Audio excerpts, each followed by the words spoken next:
నా జీవితంలో కూడా ఒక టీచర్ ఉన్నాడు, ఆయన పేరు రంగాచారి. ఆయన చాలా ఓపిక్గా ప్రేమగా చెప్పేవాడు. ఒకసారి నన్ను ఆఫీస్కి పిలిచి మరి అక్కడ ఉన్నటువంటి 2-3 మధ్యలో గట్టిగా తిట్టాడు. ఒకసారి క్లాస్లో తిట్టాడు. ఏమిటి నన్ను టార్గెట్ చేశాడా అనిపించింది. తర్వాత మరలా అనుకోకుండా అందరి ముందే పిలిచి గట్టిగా హత్తుకున్నాడు, ప్రేమించాడు. అసలు నీలో ఉన్న టాలెంట్ నీకే తెలియదురా, నువ్వు ఎంత గొప్ప ఆలోచన, నీకు ఎంత మంచి తెలివి ఉందో నీకు తెలుసా, నువ్వు డ్రాయింగ్ వేస్తావు, నీకు సైన్స్ అంటే పిచ్చి ఇష్టం, క్లాస్లో ఎవరికి ఏది కావాలన్నా సహాయం చేస్తావు, నీ నోట్స్ రాసుకోవడమే కాకుండా పక్క నోట్స్ కూడా రాసి హెల్ప్ చేస్తావు.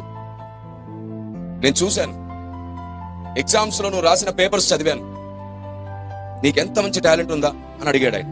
ఇంత మంచి టాలెంట్ ఉన్నా నువ్వు ఎందుకు ఇట్లా మొద్దుగా మారిపోతున్నావు, నీ స్నేహం మార్చుకో, నీ పద్ధతులు మార్చుకో అని అందరి ముందు నన్ను గట్టిగా హత్తుకోవడమే కాకుండా నాలోని సామర్థ్యత చెప్పాడు, నా మైనస్